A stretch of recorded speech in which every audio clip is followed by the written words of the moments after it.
submundo agora será conduzido como uma empresa, e o diretor do conselho será o Rei do Crime. I always thought that I was the Samaritan in that story. It's funny, isn't it?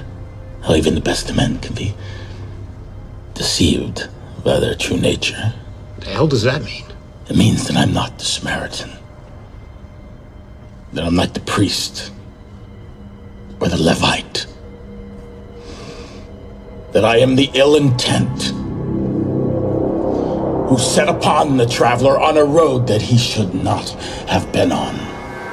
O tema desse vídeo sofreu tantas mudanças que eu me senti fazendo um roteiro da Disney. Eu pensei em falar sobre os 2 primeiros episódios da série Gavião Arqueiro, mas a série é tipo Gavião Arqueiro?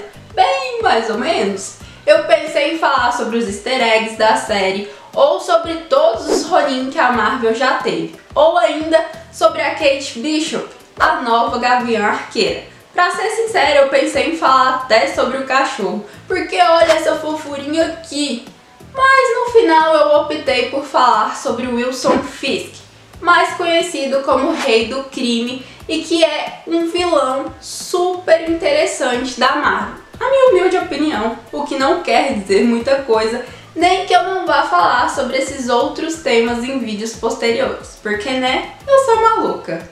Porque eu sou maluca! E agora que a gente já estabeleceu que eu sou biruta das ideias, vocês devem estar se perguntando o porquê de eu ter resolvido falar sobre o Rei do Crime se todos os outros temas tinham a ver com a série Gavião Arqueiro. E aqui, meus jovens padawans, é que eu mostro que há um pouco de lucidez na minha loucura, pois ao que parece, o Rei do Crime está de volta dentro da série Hawkeye e ele está mais vilanesco do que nunca. Então simbora conhecer esse personagem.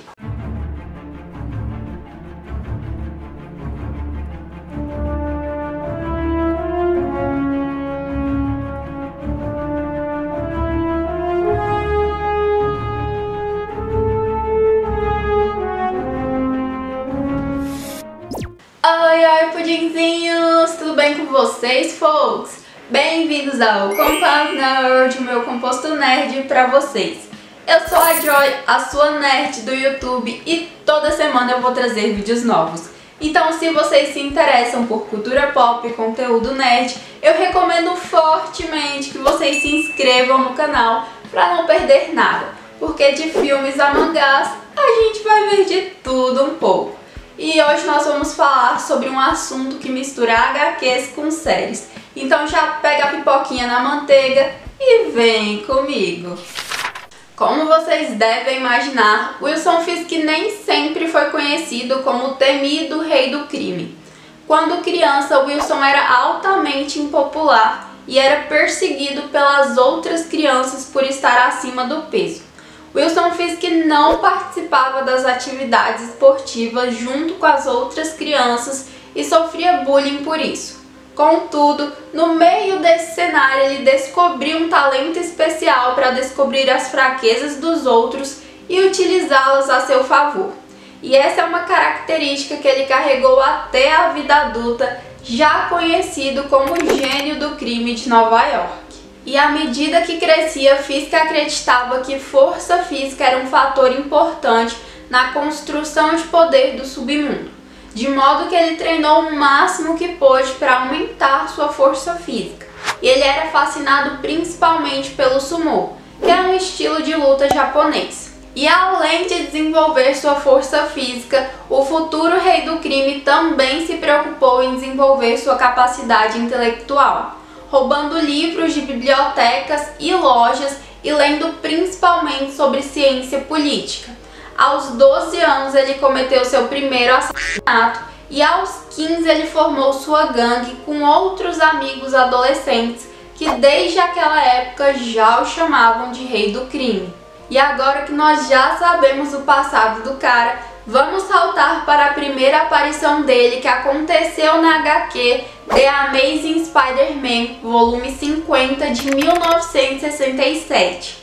E a inspiração do Rei do Crime foi ninguém menos do que o Al Capone, um homem que a princípio parecia apenas um empresário, mas que na verdade era um dos gangsters mais famosos dos Estados Unidos. E a aparência do Rei do Crime também não foi por acaso.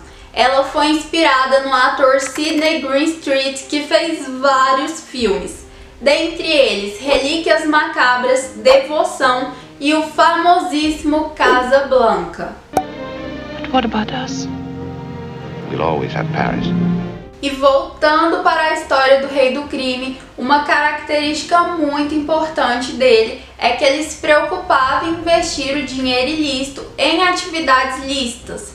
E isso fez com que ele ganhasse um espaço na alta sociedade de Nova York. Tudo isso levou mais ou menos uma década e foi depois desse período que ele conheceu a Vanessa, o amor da vida dele, e uma mulher com menos de 20 anos.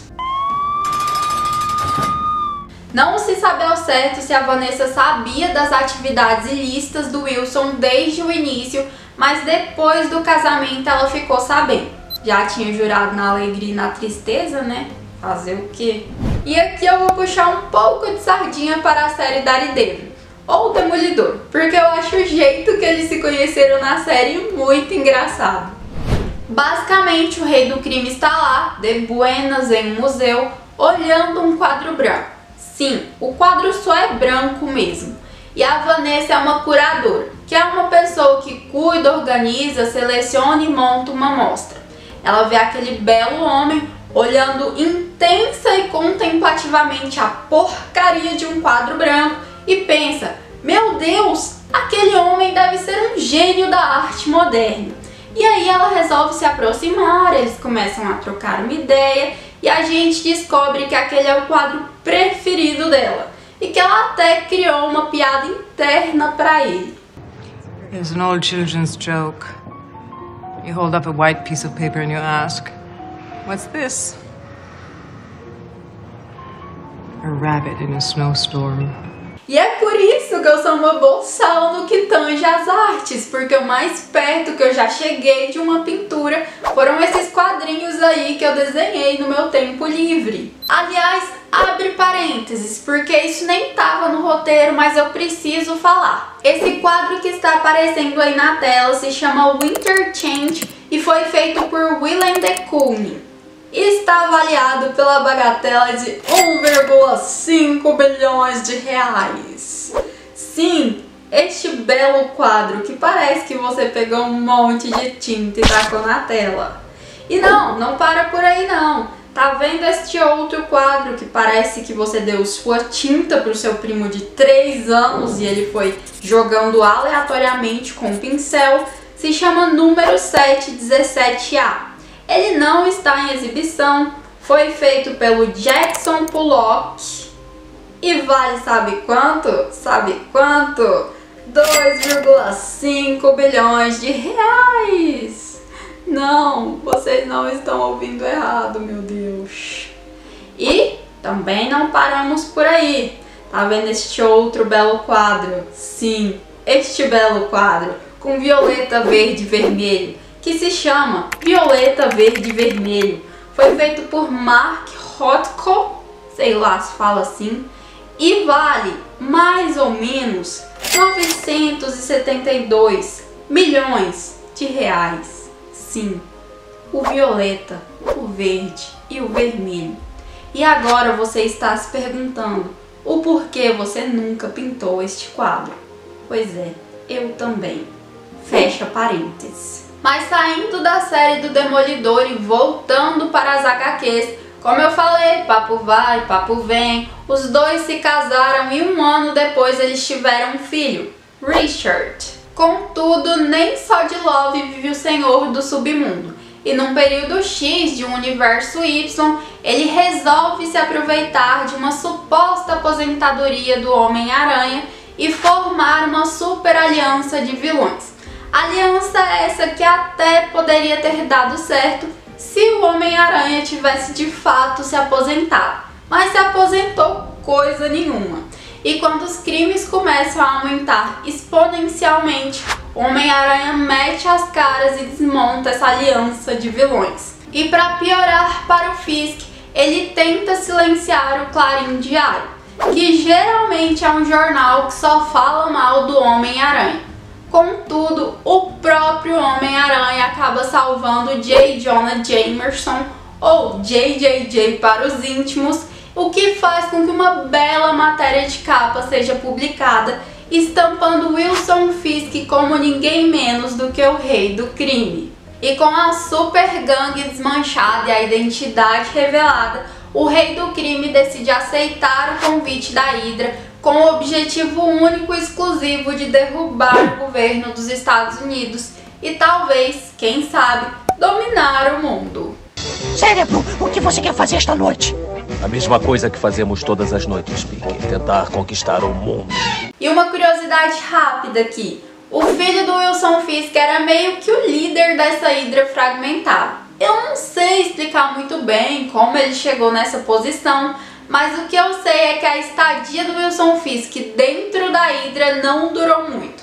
Pois assim que ele ficou sabendo que a Hydra era controlada pelo Caveira Vermelha, um nazi, ele pulou fora. Porque tudo tem limites, né, babes? Ser criminoso? Ok. Ser nazi? Jamais. E se aproveitando dessa súbita moral do marido, a Vanessa exige que ele desista da vida criminosa e pede para que eles se mudem para o Japão, pois Wilson Fisk era um grande admirador da cultura oriental. Ela também exige que ele entregue as fichas de outros criminosos para a polícia.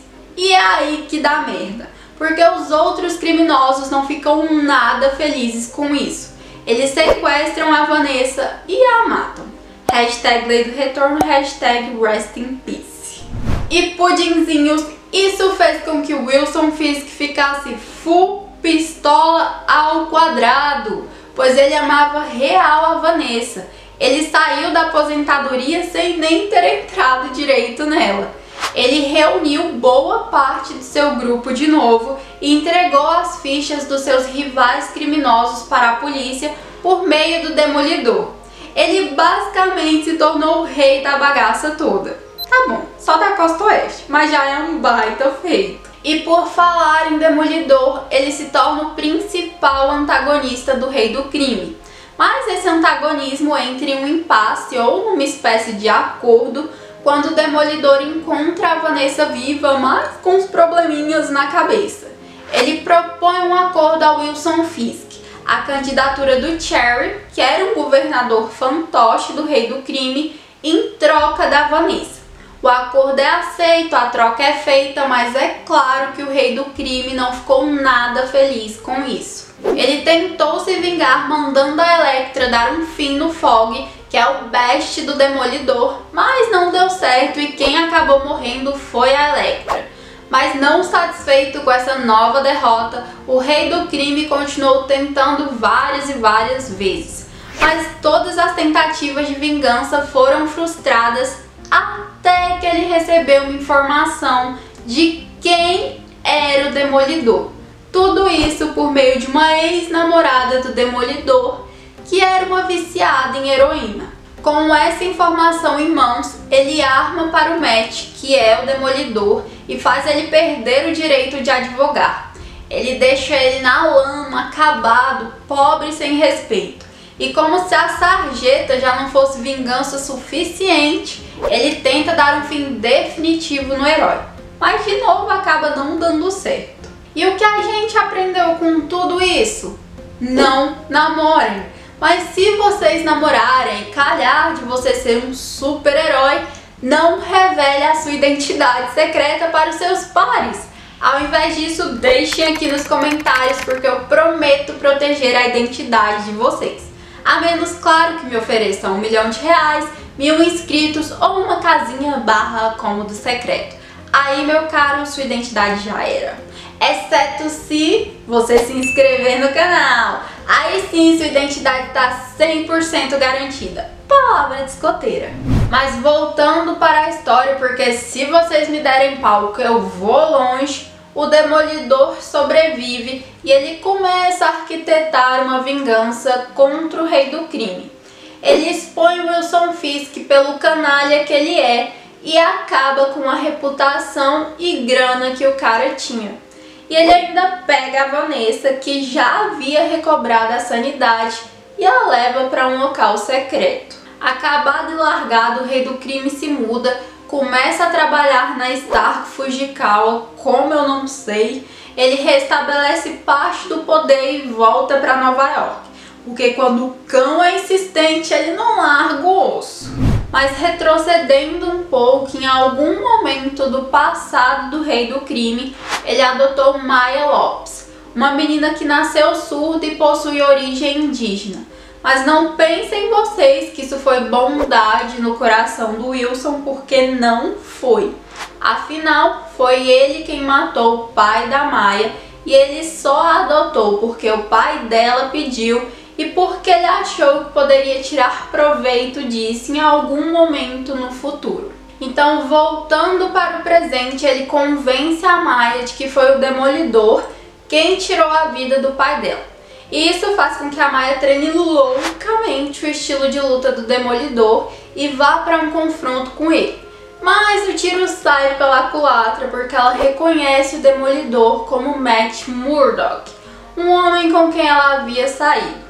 O Matt revela que na verdade foi o Wilson quem matou o pai dela e ela se vinga do rei do crime, o deixando temporariamente cego. Ou seja, esqueçam tudo que eu falei e namorem. E aqui eu faço a primeira ligação entre o rei do crime e a série do Gavião Arqueiro, pois após esse embate e revelação, a Maya entra numa crise existencial justificada e sai para uma jornada de autoconhecimento. E durante essa jornada ela conhece vários outros super-heróis e se torna a Echo, uma heroína. E muito provavelmente a Echo é essa personagem que aparece no final do segundo episódio de Hawkeye. E aliás, a Echo vai ganhar uma série própria que já tem logo e tudo. E abre parênteses de novo, se já tiver revelado tudo isso dentro da série Gavião Arqueiro, eu sinto muito. Eu não vou mentir, eu só assisti os 2 primeiros episódios mesmo e é isso. Fecha parênteses. Mas voltando para o Fisk, aproveitando-se que agora ele estava cego, um de seus capangas dá um golpe nele. Ele fica com a fortuna, poder e título de rei do crime. E ele faz tudo isso com a ajuda do Richard, o filho do Wilson Fisk. Pois o Richard odiava o pai, que realmente nunca foi um bom pai mesmo. Então o objetivo do Richard era destruir tudo o que Wilson Fisk conquistou como rei do crime. E ele quase conseguiu isso, mas ele foi impedido pela própria mãe, que o matou. Ela fez isso em parte para proteger o marido, em parte pelo dinheiro, porque ela pega toda a fortuna restante e foge. Então, se você achar que está tendo problemas familiares, lembre-se dos Fisks. E enquanto todos esses BOs aconteciam, Wilson Fisk estava lá no leste europeu, onde ele recuperou a visão. Mas, como eu disse, a praga não larga o osso, então ele volta para Nova York, esmaga a cabeça do Silk e quase recupera o título de rei do crime. Contudo, ele é parado pelo Demolidor e acaba sendo preso. Por quê?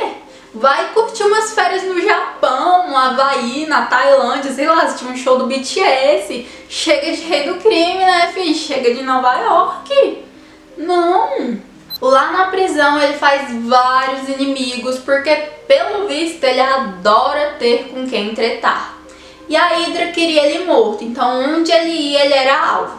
Mas se vocês acham que isso abalou o rei do crime, vocês estão muito enganados. Porque de lá da prisão ele começou a manipular o FBI, forçando Ben Urich, que trabalhava no Clarim Diário, que é o mesmo jornal onde o Peter trabalhava, a revelar a verdadeira identidade da Linda Carter, mais conhecida como enfermeira noturna e a única médica que cuidava dos super-heróis, sem revelar a identidade deles, no caso. O plano dá certo porque nesse vai chantagem, vem chantagem, o Matt acaba sendo preso.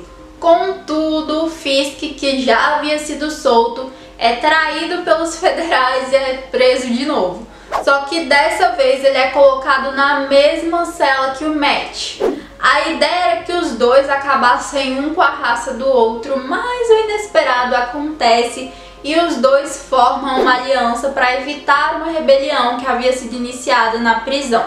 Só que a gente sabe que a aliança entre inimigos não dá muito certo, né? Então o Matt em algum momento fura a aliança e um mercenário contratado pelo Fisk acaba atingindo o próprio Fisk, sendo que o alvo era o Matt, e no meio desse rolo todo o Matt foge. Basicamente é isso. Outras coisas relevantes aconteceram, como por exemplo o acordo proposto pelo Rei do Crime ao Homem de Ferro durante a Guerra Civil, que acabou não vingando, e a quase morte da Tia May. Mas, em geral, esse é o resumo da história do Rei do Crime. E antes que vocês sentem o dedo no dislike e falem que eu sou uma doida que fez vocês assistirem sei lá quantos minutos de vídeo e nem falou do Rei do Crime com o Gavião Arqueiro, calma. Calma que eu já te explico, porque doida eu posso até ser, mas mentirosa não. Como eu falei, a Maya já apareceu na série do Gavião Arqueiro e por enquanto ela está trabalhando como uma gangster. Então é 99% provável que ela esteja trabalhando sob o comando do Rei do Crime, que é ninguém menos do que o Wilson Fisk. Inclusive, o ator que faz o Rei do Crime continuaria sendo Vincent D'Onofrio, que na minha opinião se encaixa muito bem com o personagem. No entanto, a aparência dele seria diferente, o que não está agradando muito aos fãs. Eu acho a aparência do ator bastante adequada ao personagem, mas eu estou disposta a lidar com mudanças. E eu, do passado, que gravei e fiz esse roteiro em 2021, gostaria de saber a sua opinião, jovem Padawan de 2022. Eu acertei nessa previsão ou viajei legal na maionese? Deixem nos comentários. É isso, nerds! Eu espero que vocês tenham gostado. Eu não quis me adentrar muito na série Hawkeye, porque não era o objetivo do vídeo e porque eu não assisti a série inteira, né? Mas eu espero ter conseguido trazer uma história fechadinha sobre a trajetória do Rei do Crime. Deixem nos comentários o que vocês estão achando da série, se vale a pena voltar a assistir e o que vocês acham que vai acontecer. Não esqueçam de se inscrever e até a próxima!